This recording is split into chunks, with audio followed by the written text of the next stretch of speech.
Estaba realmente preocupado por este tiempo de compartir desde este lugar. Decía, viene el pastor Esteban y viene con sus amigos y canta, ¿no? Y wow, la unción se baja así. Viene el pastor Fernando y se sienta y empieza a tocar y a cantar. ¡Wow! No, y ahora, no, a mí me toca bailar. Ni modo, seguro ellos no saben bailar, me toca bailar. Así que qué bendición poder compartir con ustedes en esta mañana. Una de las grandes cosas que nosotros vemos o nos llama la atención es cuando alguien nos comparte de que su vida cambió para Cristo. ¿Sí? Su vida ha sido afectada, su vida ha sido transformada. Y lo primero que queremos ver es, ¿en serio fulanito, fulanita cambió para Cristo? Puede ser que sí, puede ser que no. Vamos a ver algunos ejemplos de aquellos famosos que quizás nosotros vemos en pantalla y dicen, wow, ¿en serio él es cristiano? ¿De verdad él ama a Dios? ¿Se convirtió a Cristo? Cantantes, políticos, gente de pantalla aparecen ahí y nosotros decimos, en serio, esas personas son creyentes, son cristianos. Pero a veces, aun cuando hay algunos que en realidad dudaríamos de que han aceptado a Jesús, hay otros ejemplos muy claros de cómo su conversión ha traído frutos y frutos de arrepentimiento. Jugador de fútbol, cantantes, escritores, filósofos, médicos. Francis Collins es un médico genetista, director del proyecto Genoma Humano en la Universidad de Michigan. Él dice, es tiempo de llamar a una tregua en la guerra entre la ciencia y el espíritu. Dios no amenaza a la ciencia, la mejora. Dios no es amenazado por la ciencia, Él la hace posible. Cuando veo estas palabras digo, wow, un hombre, un científico que está metido en esta onda, nos está diciendo eso. Qué gran bendición entender que ha habido una transformación real en su vida. Josh McDowell, quienes no lo conocían, quizás la foto de abajo, era un hombre que mientras estudió en la universidad se propuso algo. Él dijo, voy a demostrar que estos cristianos están perdidos. Él era un hombre ateo. Y en su afán, en su lucha por refutar el cristianismo, él dice esto, después de que me dispuse a refutar intelectualmente el cristianismo y no pude, llegué a la conclusión de que la Biblia era verdadera y que Jesucristo es el Hijo de Dios. Cuando nosotros vemos eso, dale un fuerte aplauso, no te quedes ahí con ganas. Cuando yo veo escenas como esas, cuando yo veo testimonios como ese, digo, wow, Dios, qué especial esto de mirar a gente que ha sido transformada por el Evangelio. Y cuando nosotros vemos en la palabra de Dios, hay un personaje muy especial que me llama la atención y quizás nos ilustra una de las conversiones más famosas que existe. ¿Sí? Una de las conversiones en las cuales nosotros nos decimos, wow, me encantaría que algo así pase alrededor mío, o yo me siento identificado con algo de esto, y es la conversión del apóstol Pablo. El Saulo, que era un hombre que vamos a ver ciertos aspectos de él, pero me llama full la atención cómo esta conversión nos llega a nuestro tiempo y nos llega con una promesa muy especial. Cuando nosotros estamos en un camino de búsqueda real de Dios, sin duda alguna vamos a ver resultados inexplicables y sorprendentes. Pero ojo, cuando estamos en una búsqueda real de Dios. Y quiero poner algo que el apóstol Pedro escribió en su primera carta, en el capítulo 2, verso 5, dice, de esta manera Dios hará de ustedes como piedras vivas un templo espiritual, un sacerdocio santo que por medio de Jesucristo ofrezca sacrificios espirituales agradables a Dios.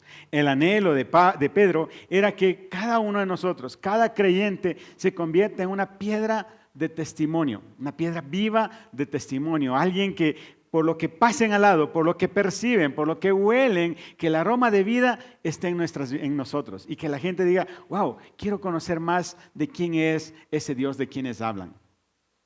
Estas piedras de testimonio nosotros lo podemos ver en nuestra manera de vivir.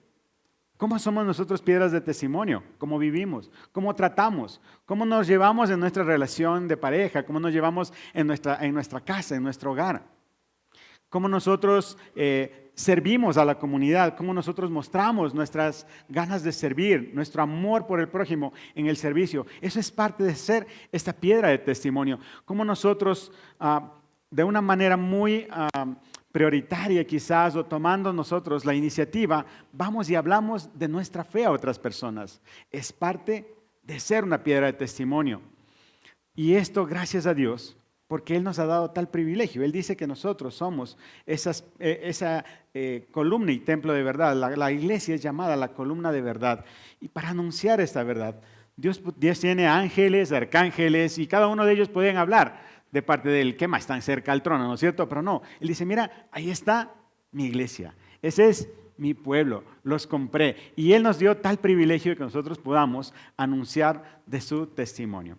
Hoy nuestro tiempo o nuestro tema de hoy es pasión que mata la tradición. Y estoy convencido de que Pablo nos va a ayudar a entender cómo la tradición de verdad puede estar ahogando ese llamado especial que Dios está haciendo a nuestras vidas para hablar de Él y para caminar en esa devoción que Él nos da.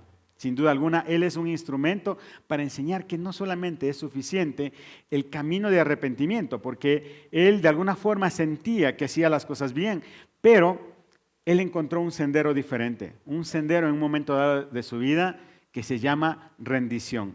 Y este sendero de la rendición es el que es señalado para el actuar sobrenatural de Dios. Hoy vamos a mirar algunos aspectos que luchan con la rendición, porque nosotros muchas veces queremos hacer las cosas de nuestra manera o pensamos que como estamos haciéndolo está súper bien, pero Saulo, luego Pablo, nos habla cómo estos aspectos se han transformado para que nosotros podamos ver. Así que la primera gran cosa que vamos a ver es la tradición que ata.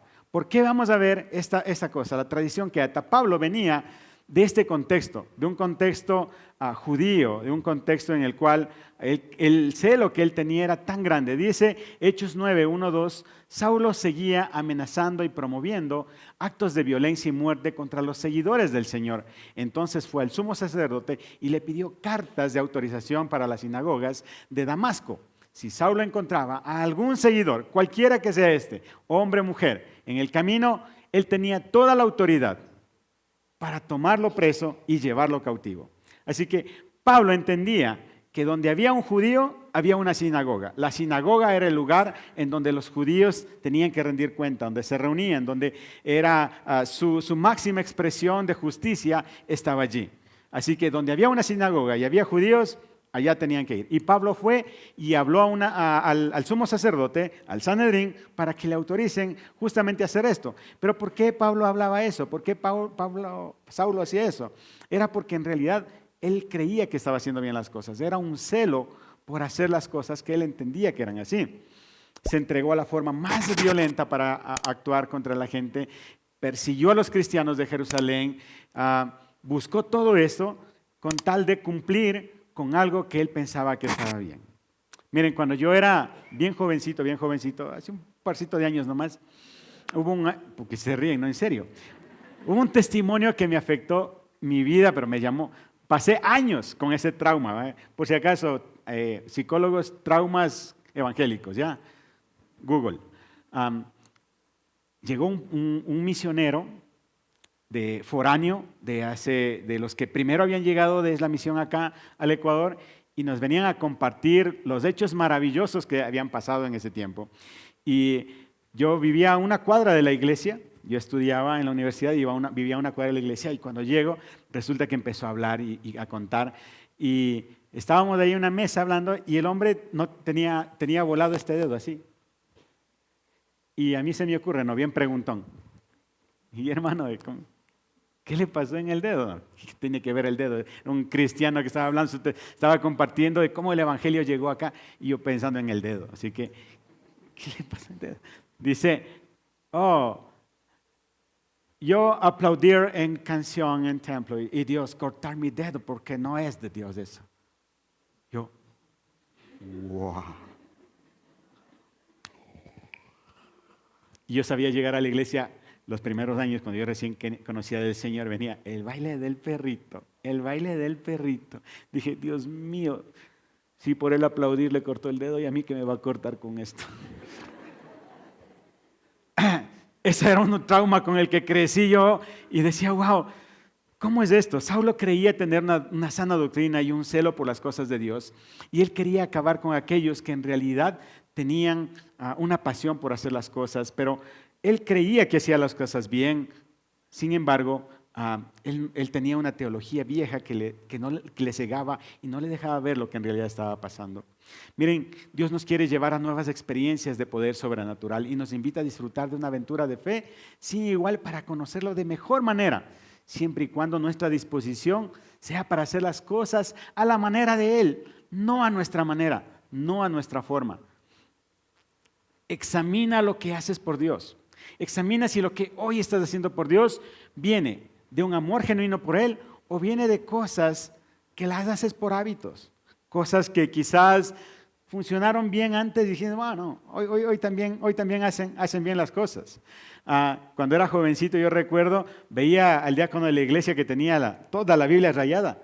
Yo le pedí un día la Biblia y empecé a rayar la mía igualito, con los mismos colores. Así que decía, wow, yo presentando, y espiritual, ya está, es lo que leí. No, mentira, era lo que había visto en otra Biblia.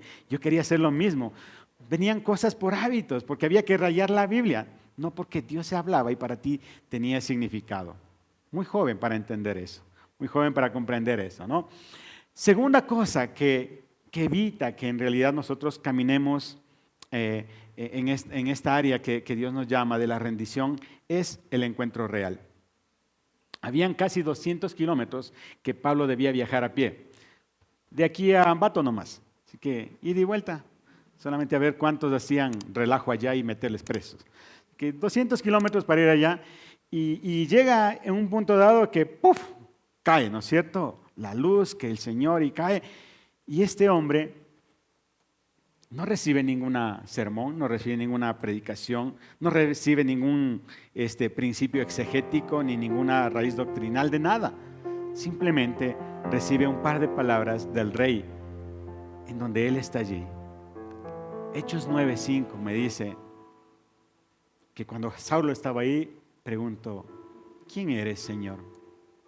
Y esa voz le contesta, soy Jesús, a quien tú persigues. Levántate y vete a la ciudad. Allí se te dirá qué tienes que hacer. Estas palabras de verdad que traspasaron mi corazón cuando estaba leyendo eso, porque muchas veces digo, ¿cuál es mi actitud ante la vida? ¿Cuál es mi actitud ante lo que está pasando? ¿En realidad estoy permitiéndome tener esos espacios con Dios para conocer, saber lo que Él quiere para mí? Cada vez que hay alguien que se encuentra con el Señor, cada vez que hay una persona que tiene un encuentro personal con Él o una manifestación especial en su vida para hablarlo, esta persona llega a un proceso de transformación. Nunca va a ser igual, nunca más puede ser igual, porque Él viene con poder. Su presencia es diferente. Nosotros a veces no imaginamos lo que está pasando, pero Él hace cosas que cuando Él se presenta, a veces nos tiene que hacer caer de donde estamos. Muchas veces en la caída hay dolor. En esa caída hay heridas que quedan. Hay momentos en los cuales tal vez no nos olvidamos de lo que está allí. Pero permítele a Dios que Él no solamente te deje caer, no solamente que te deje ver las heridas, sino que permítele a Dios que Él empiece a mirar la tradición que hay en tu mente y en tu corazón y que destroce todo pensamiento tradicional que tú tienes. Es interesante, pero Pablo preguntó, ¿por qué me persigues? Y yo me hago la pregunta, ¿y yo por qué? ¿Cuál es mi pregunta para mí? La pregunta para mí será, ¿por qué te opones? Porque sí, ahora soy cristiano, amo a Dios. Yo no le persigo a la iglesia, no me opongo a Dios, pero podría ser que hay algo que yo no estoy dejando que pase, porque estoy tomando cosas mías, porque estoy tomando cosas que pienso que son solamente para mí. ¿Por qué no obedeces?, dice el Señor. ¿Por qué no crees? ¿Por qué no vas? Hay tantas preguntas, mis amados hermanos, que hoy Dios nos puede estar haciendo, que hoy el mismo Señor puede estar hablando a nuestro corazón y nos podemos estar poniendo en la misma condición de Pablo. Yendo en un lugar pensando que es la manera correcta. Un corazón que anhela rendirse a su Creador tiene encuentros reales marcados por la voz de Jesús. Tú nunca vas a tener un susurro así, no. Es Él que te va a hablar una y otra vez, tema insistente, constante. Y tú dices, bueno, y como dice el pastor, no, el pastor Esteban, ¿y a usted quién le contó lo que me pasa a mí? Nadie. Es un tiempo en el que Dios te está llamando, te está invitando a que tú confíes en el proceso que Él está viviendo. Miren qué especial que fue ese camino a Damasco. Miren qué especial fue caerse, dolerle y empezar a romper cosas en su mente como judío, que Pablo luego escribe en la carta de Gálatas a la iglesia en Galacia. Le dice, Gálatas 2:20, ahora ya no vivo yo, sino que Cristo, ahora ya no vivo yo, sino que, miren, las cosas que Pablo empieza a ver ahora no es porque él dijo, ay, qué lindo, mira, ya aprendí lo que es ser cristiano. No, no, no. Las cosas que hoy está experimentando Pablo es porque Cristo vive en él. Y mientras yo vivo en este cuerpo, dice, vivo por la fe del Hijo de Dios, quien me amó y se entregó su vida para salvarme. La importancia de la relación de Pablo con Jesús está descrita en este capítulo, en este verso de Gálatas 2:20. Es una convicción que nació en ese camino a Damasco. Mis hermanos, si ustedes tuvieron un nuevo nacimiento, si ustedes vinieron de ese camino, de esa caída y de mirar fijamente los hechos del Señor, pues ya no podemos seguir haciendo las cosas a nuestra manera ni a nuestro criterio. Necesitamos abrazar esta nueva pasión y levantarnos como dice ese texto. Saulo cayó cargado una tradición. Él venía con celo por la iglesia y fue destrozado. Pero cuando él se levanta con una nueva pasión. El tercer punto nos lleva a pensar acerca de cómo nosotros debemos conocer en silencio para caminar en la redención. La pasión verdadera nace en lo secreto. Cuando lo viejo muere y el alma se rinde, no se trata de hacer cosas para Dios, sino de vivir un propósito eterno. Saulo se levantó del suelo, pero cuando abrió los ojos no veía nada. Entonces le llevaron de la mano a Damasco y estuvo allí 3 días sin ver, sin comer y sin beber nada. Este es el silencio entre la muerte de un Saulo viejo, caminando en una senda que él pensaba que era la adecuada, pero el nacimiento de un Pablo nuevo. ¿Había fuego? ¿Habían truenos en esa conversión? No. ¿Había avivamientos? ¿La gente hablaba? ¿Habían cosas espectaculares? No. ¿Saben qué había? Había oscuridad. Había soledad. Había temor, hambre. Pero Él, nuestro Dios, estaba allí despertando una pasión que iba a arder en Él por el resto de su vida. Intentando meternos en la mente de Pablo, vemos que no solamente se trataba de una conversión repentina, sino de una rendición que él estaba buscando. Él anhelaba, recuerden, él anhelaba con tantas fuerzas hacer las cosas bien delante de Dios. Pero el Señor estaba rompiendo cada argumento de tradición en su vida.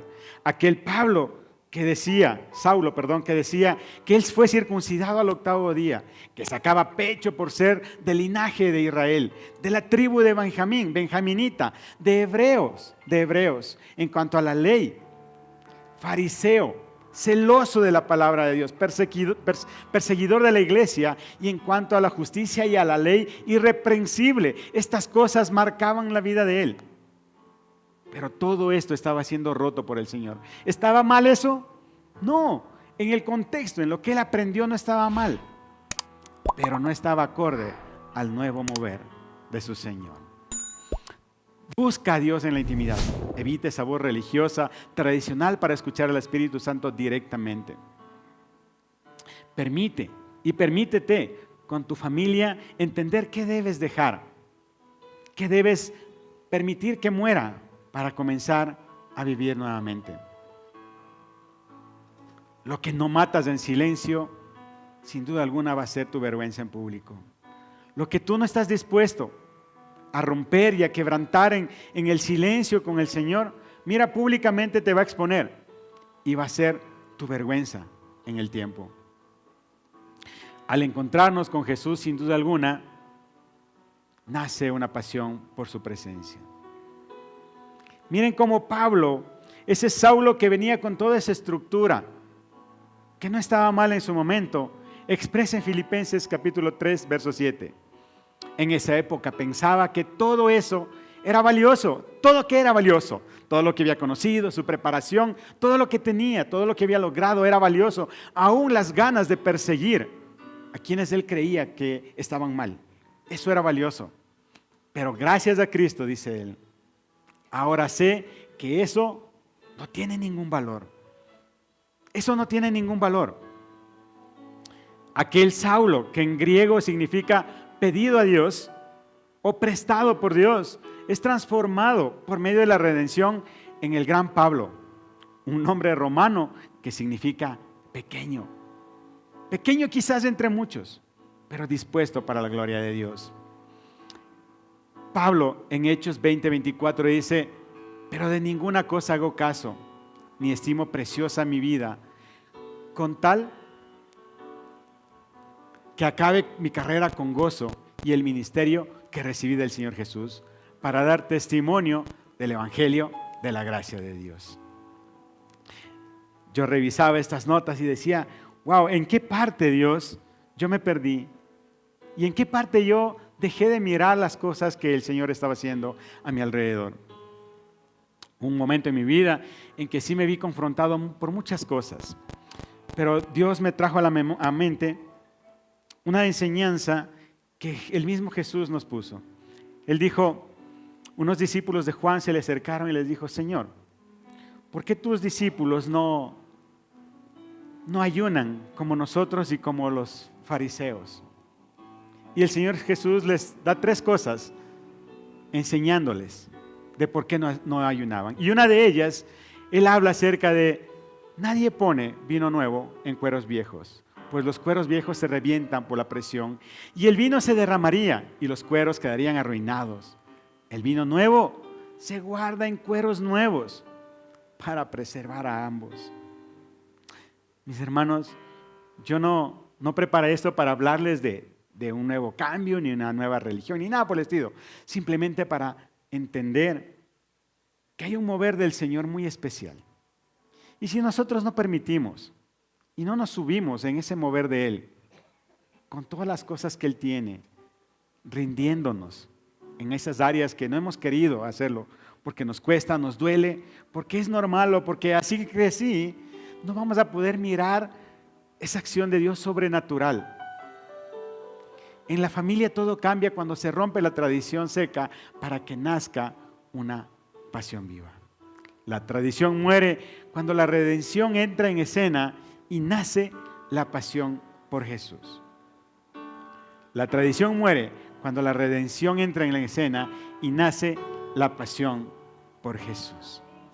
Una pasión que mata la tradición. Permítete tú ser el odre nuevo. Permítete ser tú el vino nuevo en la circunstancia que estés. En el momento que estés pasando, permite que el Señor haga las cosas a su manera, no a las nuestras. Si es hora de que te caigas, permite que te caigas. Si es hora que te lastimes, deja que te lastime. Si es hora de levantarte, levántate como Pablo y anda al lugar que Él te dice, pero empieza a esperar. Esa espera es una espera de bendición. Quiero decir gracias, Dios, porque nos permites tener este espacio de aprender de ti, de reconocer tu palabra y de entender que sí, que hay tradiciones que pueden estar matando nuestra pasión, pero aún hay pasiones que están listas para matar toda tradición. Que nuestro Padre añada bendición a su palabra en esta mañana.